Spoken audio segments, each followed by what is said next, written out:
देश भर में लगातार जिस तरह से पहाड़ों में बरसात हुई, उसके बाद पंजाब, हरियाणा, हिमाचल, उत्तराखंड, जम्मू कश्मीर बाढ़ की चपेट में आए। और लगातार हरियाणा से जो राहत सामग्री है, हिमाचल की बात करें, आज पंजाब की बात करें, लगातार भेज रहे हैं। किसान आगू हमारे साथ हैं, उनसे भी जानते हैं। जिस तरह से बाढ़ से प्रभावित राज्य है, पंजाब है, राजस्थान है, हरियाणा भी कुछ इससे चपेट में आए, उसको किस तरह देखते हो? आपका क्या नाम है?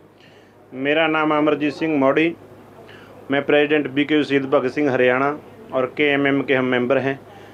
जो बाढ़ प्रभावित एरिया है, हमने तो 2023 के अंदर जब बाढ़ आई थी उत्तरी भारत के अंदर, तो हमने एक प्रोग्राम किया था भी सरकार जो नदियों के बीच में ज़मीनें हैं उनको एक्वायर करे और बंदों को मजबूत करे। लेकिन सरकार ने बाढ़ प्रभावित एरिया की बात तो क्या सुननी थी। जो उनके नुमाइंदे, उनके ऊपर लाठीचार्ज किया। उसके अंदर एक हमारा साथी शहीद हो गया प्रीतम सिंह लौंगोवाल में, और एक लड़के की टांग कट गई। लेकिन फिर 25 के अंदर बाढ़ आ गई। कोई भी किसी तरह की इम्प्रूवमेंट उसके अंदर नहीं थी 2 साल के अंदर, और जिसकी वजह से पूरा पंजाब और हरियाणा के अंदर काफ़ी एरिया, उत्तरी हरियाणा के अंदर और हिमाचल में और उत्तराखंड में जो नुकसान है, सरकारों का कोई ख्याल नहीं, जिसकी वजह से लाखों एकड़ फसलें तबाह हो गई। और उल्टा सरकारें किसानों के खिलाफ ही फरमान जारी कर रही हैं। लेकिन जो नुकसान है सरकार का कोई ध्यान नहीं है। जो भी जितनी इम्प्रूवमेंट है या कोई भी बाढ़ के अंदर सहायता एक दूसरे की है, सरकारें कहीं भी नज़र नहीं आई हैं। लेकिन ऊपर से जो फसल का नुकसान हुआ, और अब जो कटाई धान की शुरू होने से पहले ही सरकार फिर किसानों को धमकाने, जेल में घेरने की बातें करती है। कहने का बाबा बड़ा नुकसान है, लेकिन सरकारें कोई शुद्ध बुद्ध नहीं लेती। कह रहे कि 1500 करोड़ 1600 करोड़ के पैकेज हिमाचल है जैसे पंजाब, उनको दिया गया है, कुछ राहत मिलेगी? अगर इन लोगों ने वहाँ कुछ दिया होता तो ये लोगों के बीच में जाते। ये तो कहते हैं हमने बाढ़ आने से पहले ही पैसे दे दिए वहाँ पंजाब को। हरियाणा में इन्होंने क्या दे दिया? हरियाणा को तो उन्होंने बाढ़ प्रभावित घोषित ही नहीं किया। दुख की बात है। जो फसलें खराब हो रही हैं उनका वहाँ पर कोई क्षतिपूर्ति के ऊपर जो बीमा पॉलिसी है सरकार की, जल भराव से नहीं मिलेगा, आग लगाने से नहीं मिलेगा, फिर मिलेगा किस चीज़ से? यानी कि जो भी है कंपनियों को, प्राइवेट कंपनियों को फसल बीमा योजना के तहत करोड़ों अरबों रुपये किसानों के लुटे, लेकिन मुआवजे में क्या दिया वो आप रिकॉर्ड उठाकर देख सकते हैं। किसानों का नाम लेकर ये लोग कंपनियों को नए यानी कि वहाँ से लूट करने के लिए खुली छूट और लाइसेंस देते हैं। वैसे ही ये सरकार ने झूठ बोलने की आते हैं। कॉरपोरेट के लिए जितने कानून बनाए, किसान के खिलाफ आज तक का हमारा मानना है इस देश की सरकारों ने किसान और मजदूर के खिलाफ और कॉरपोरेट के हक के कानून बनाए हैं। जो जितने भी वादे करते हैं वो सारे यानी कि खोखले होते हैं, सामने आते हैं, कोई भी कहीं भी कार्रवाई सरकारें नहीं करती। अब हरियाणा की बात करें या पंजाब की बात करें, कुछ एरिए ऐसे हैं जहाँ पर फसलों में पानी खड़ा है। कुछ लोग किसान हैं जो फसल पर निर्भर हैं, परिवार का गुजारा वहीं से चलता है, फसल बर्बादी के कगार पर है। देखिए, फसल बीमा योजना में बर्बादी तो इतनी है, लेकिन सरकार क्या कहती है? अगर आधा गांव डूब गया उसको कुछ नहीं देंगे, पूरा ब्लॉक डूबना चाहिए फिर हम सोचेंगे, फिर पूरा जिला डूबना चाहिए फिर हम सोचेंगे। लेकिन जो किसान है उसकी 1 एकड़ की फसल का अगर नुकसान हो तो 1 एकड़ का मुआवजा मिलना चाहिए। हमारी डिमांड है पर एकड़ को इकाई बनाया जाए। लेकिन नुकसान बहुत बड़े लेवल पर है। मकान नहीं रहे, रेते के साथ ढके गए, उजड़ गए लोग। लेकिन सरकार ने अब तक कोई कंक्रीट बात या लोगों को कोई आश्वासन तक भी नहीं दिया है। वो लोग अपने पास से डीजल फूक कर अपने बंद बनाए। जो सरकार का काम था, रेते की माइनिंग है, जो इतनी वहाँ पर रेता आ गया वो कौन खरीदेगा? वो भी वहाँ भी हाथ खड़े कर दिए सरकार ने भी, आप ही जानो, हम आपके लिए कुछ नहीं करेंगे। कोई भी किसी तरह की लाखों एकड़ फसल तबाह हो गई। पंजाब सरकार भी हाथ खड़े कर गई और सेंटर सरकार तो कहती है हमने पहले ही दे दिया पंजाब को। कोई वहाँ पर आकर लोगों के साथ खड़ा तक नहीं है। ऐसे हालात हैं। उच्च न्यायालय ने कहा है कि जो किसान पराली जलाएगा उसकी गिरफ्तारी होगी। मैं वही तो कहता हूँ भी सरकार को वो फ्लड का एरिया नहीं दिखा जिसकी वजह से लाखों एकड़ फसल तबाह हो गई। और जो इनकी सरकार के लोगों ने भी कह दिया भी हरियाणा पंजाब का धुआं दिल्ली में नहीं जाता, लेकिन हमने 85% आग लगानी कम कर दी, आंकड़े बताते हैं। लेकिन पोल्यूशन 200% बढ़ गया है। कारण क्या है? आग लगानी 85% कम कर दी किसानों ने, लेकिन ये लोगों को आग नहीं लगाने। वो शाम को डरे चुपके रात को आग लगाते हैं, जिसकी वजह से आग नहीं लगती, फिर पोल्यूशन नहीं होता है। सरकार ने जानबूझकर पोल्यूशन कराती है ताकि फिर इनके ऊपर मुकदमे दर्ज किए जाएं। अगर हम 12 बजे से लेकर 3 बजे के बीच में आग लगाएं, 1% भी पोल्यूशन नहीं होता। अगर हम उसको 4 बजे के बाद किसान आग लगाएगा, सरकार से डरेगा, तो वो रात बरात लगाएगा, उसका 100% नहीं 300% उसका पोल्यूशन होना है। हम 85% किसान आग नहीं लगाता, ये 15% आग लगाता है, उसमें पोल्यूशन पिछली बार से ज़्यादा होता है। सरकारें जानबूझकर ड्रामा करती हैं, फिर किसानों को धमकाने के लिए, कारपोरेट को लाभ पहुंचाने के लिए, कारपोरेट की मशीनरी बिकवाने के लिए, कारपोरेट को मुफ्त में ईंधन देने के लिए। किसान का एक सरकार ने क्या सुप्रीम कोर्ट का ऑर्डर था भी किसान को बढ़ता मुआवजा दिया 5,000। सुप्रीम कोर्ट पूछेगा सरकार से कि आपने उनको 5,000 रुपये दिया, 800 रुपये पर क्विंटल दिया उनको? क्या सरकार से पूछेगी सुप्रीम कोर्ट कि 14 दिन के अंदर गन्ने की पेमेंट करनी थी, एक साल हो गया, उनको ब्याज मिलेगा? क्या किसानों को पानी मिल गया? या किसान के जो वादे MSP मिल गया किसान को 23 फसलों का? या खाद समय के ऊपर किसान को मिल गया? सुप्रीम कोर्ट को अधिकार है कि नहीं पूछने के? कहने का भाव है ये कारपोरेट की सरकारें हैं, अपने मतलब के एक एक रुपये के ऊपर अडानी को ज़मीनें दे दी, पूरे गांव के गांव उजाड़ दिए, मध्य प्रदेश के अंदर, छत्तीसगढ़ के अंदर। है कोई सुनने वाला किसान की? ये कारपोरेट की सरकारें हैं, ये कारपोरेट के नौकर हैं जो सरकारें चला रहे हैं, चाहे वो किसी पद के ऊपर बैठे हैं। किसानों का इन्होंने कोई लाभ नहीं किया। 47 से लेकर आज तक जितने कानून बने सब के सब कारपोरेट के हक और किसान मजदूर के खिलाफ बने हैं। उसके जब तक हमारे हक के कानून नहीं बनते, हम तब तक अपने आंदोलन जारी रखेंगे। हम मजबूती के साथ सरकारों से लड़ेंगे और हमारे खिलाफ बनने वाले कानूनों को एक्सेप्ट नहीं करेंगे, उनका विरोध करेंगे। उनको जैसे वो हमें दमन करना चाहते हैं हमारा, हम वैसे ही सरकारों के बनाए कानूनों को बर्खास्त कराएंगे और जब तक वो रद्द नहीं होंगे हम अपनी लड़ाई जारी रखेंगे। हमारे साथ एक किसान नेता और क्या नाम है आपका? जी, मेरा नाम महावीर गुजर है, मैं राजस्थान से हूँ, राजस्थान किसान मजदूर नौजवान सभा से। क्या कहना चाहोगे जिस तरह से बाढ़ प्रभावित क्षेत्र है, हरियाणा, पंजाब, उत्तरी भारत बाढ़ की चपेट में है, सरकार ने कह रही कि मेरा राहत पैकेज भी दिए, पंजाब, हिमाचल, उत्तराखंड, जम्मू कश्मीर। देखिए बाढ़ क्यों आई है, इस पे भी देखना चाहिए ना। बाढ़ आ गई ठीक है, और लोग ज़्यादातर सोचते हैं कि प्रकृति का कहर है, प्रकृति का भी कहर है, पर कुछ सरकार की कमियां भी रही, मैनेजमेंट की कमियां भी रही। आप देखिए पहले जो बांध थे उनकी जो सीमा थी, बांध की भरने की सीमा थी, वो बर्फ़ के पानी से उन्होंने पहले ही भर रखे थे। पानी रिलीज करना था, पानी रिलीज़ नहीं किया। उसके बाद में जब बांध पर प्रेशर आया तो पानी रिलीज़ किया, जो पहाड़ों से जो पानी आया बारिश का। तो पहले मैनेजमेंट में कमी है, उसके बाद में प्रकृति का कहर है, तो सरकार की कमी है। सरकार को पहले इस पर विचार करना चाहिए। उच्च न्यायालय ने कहा है कि किसान पराली जलाती है तो उनकी गिरफ्तारी की हो।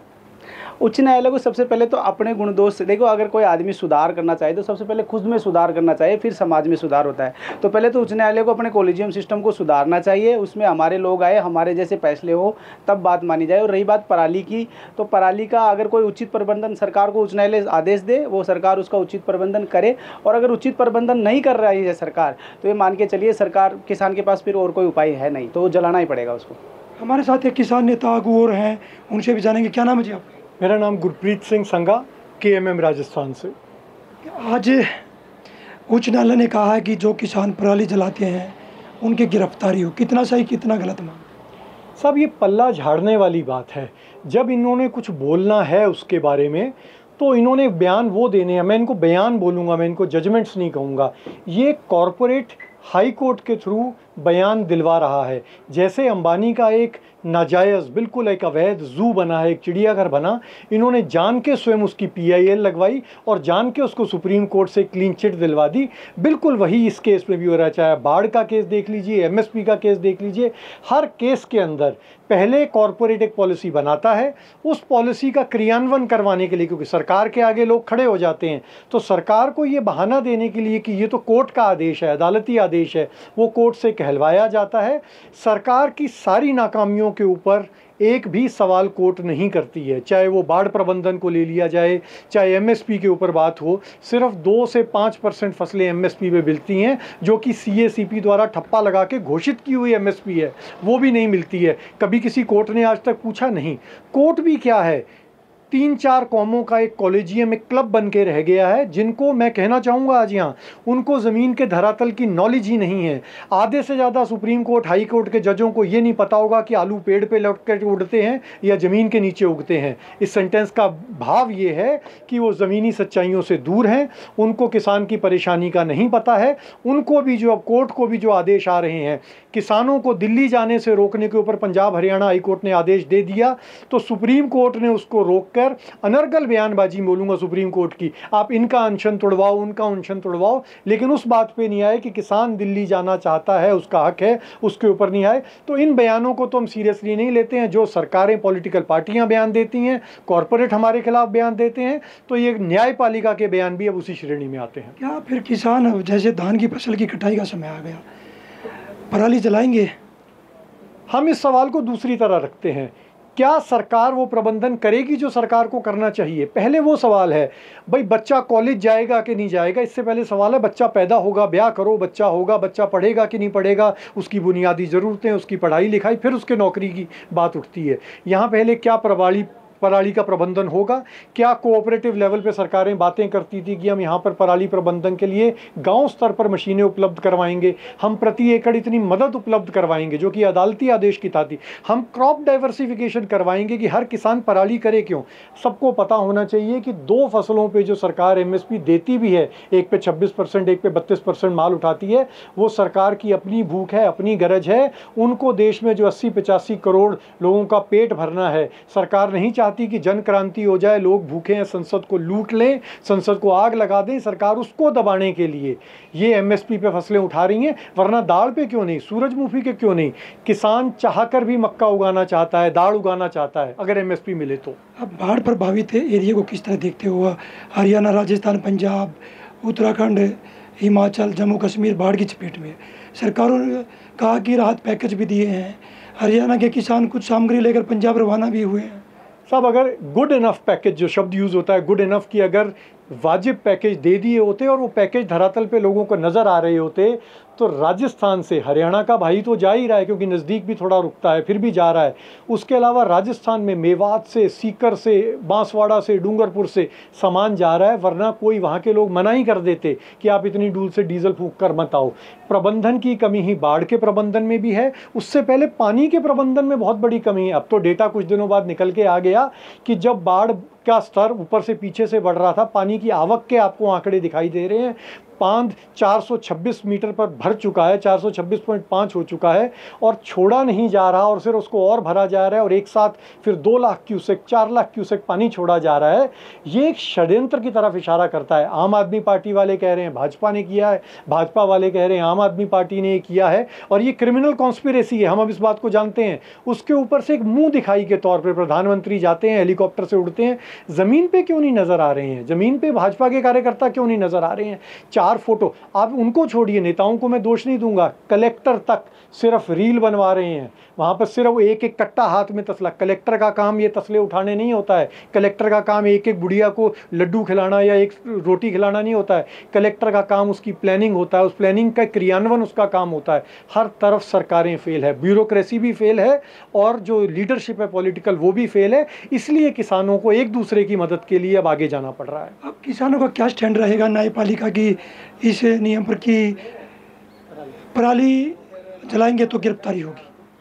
बिल्कुल जी, अगर सरकार, हमारा इस पे स्टैंड दूसरा, अगर सरकार अपनी जिम्मेदारी पूरी नहीं करेगी और किसान को अगली फसल बीजनी है, उससे पहले फसल का कोई प्रबंधन, पराली का प्रबंधन टाइम पे खरीद नहीं हो जाएगी। आप देखिए कई बार फसल पैदा करके भी बेचने के लिए 1-1 महीना मंडी में पड़ा रहता है, तो पीछे से उसकी पराली का मैनेजमेंट। तो ये एक मल्टी प्रोंग्ड स्ट्रेटजी होगी, दुधारू तिधारू उनकी स्ट्रेटजी होनी चाहिए सरकार की। MSP दे, टाइम पर दे, पराली के प्रबंधन के लिए जो इंसेंटिव हैं कोर्ट द्वारा निर्धारित हैं, सरकारों द्वारा निर्धारित हैं, वे मिलाएं। और उसके बाद भी अगर सरकार नहीं करेगी और केंद्र चाहता है कि इसी बहाने किसानों की गिरफ्तारी हो, तो गिरफ्तारी भी कर लें। उससे अब किसान, अब गिरफ्तारी, जब इतना मर चुका होता है आदमी, तो उसको इतना और डूबने से डर नहीं लगता है। किसान वैसे ही मर चुका है, वो अब गिरफ्तारी से नहीं डरता। जहाँ पर बाढ़ क्षेत्र प्रभावित एरिया है, खेतों में पानी है, फसलों में डूबी हुई है, क्या कुछ निकासी का समाधान अभी तक कहीं पे हुआ है?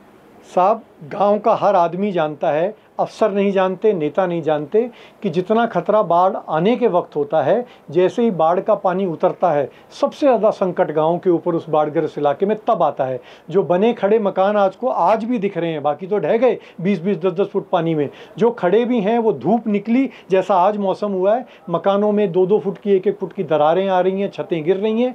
कंटेजियस बीमारियां, जो संक्रामक रोग हैं, वो फैल रहे हैं। पशु 3-3, 5-5 हज़ार पाकिस्तान में चले गए हैं, मर गए हैं, लाशें पड़ी हैं, पशुओं की डेड बॉडीज़ पड़ी हैं। उन सब के प्रबंधन में नहीं है। और सरकार अपना पल्ला झाड़ के क्या कह रही है, पंजाब की सरकार, आपके में जो भी रेत पड़ी है आप बेच लो, बेचना चाहते हो तो। पहले किसान को एक बाल्टी रेत पे भी मुकदमा पर्चा दर्ज होता था, और अब कह रहे हैं कि आपने बेचनी है बेच लो, इतने नवंबर तक बेच लो। क्या हमारे पास पोक लेने मशीनें खड़ी हैं? क्या हमारे पास कोई दिल्ली NCR के बिल्डर खड़े हैं जो हमारी यहाँ से रेत उठा के? सरकार को ताकि रेत ना उठानी पड़े, इस लालच में, इस षड्यंत्र कहता है, तो उन्होंने किसानों को कह दिया आपका खेत आपकी रेत। हमने रेत मांगी थी क्या किसी से? तो अब आप ये देखिए, ये सारे उनके बचने के तरीके हैं, अपना पिंड छुड़ाने के तरीके हैं। ये अब आपदाएं तो बढ़नी हैं, जो खतरे हैं जनमानस के ऊपर, बाढ़ के उतरते ही खतरे 200% बढ़ते हैं। देखिए, किसान नेता थे हमारे साथ, उनका कहना है कि आपदा के बाद जनमानस पर खतरा बढ़ना है। सरकार और प्रशासन लगातार अपना पल्ला झाड़ता नजर आ रहा है। सोनीपत से पवन राठी। अगर ये वीडियो आपको पसंद आया है तो इसे लाइक ज़रूर करें। अगर चैनल अभी तक सब्सक्राइब नहीं किया है तो कर लें, और नोटिफिकेशन पाने के लिए बेल आइकन भी दबा दें।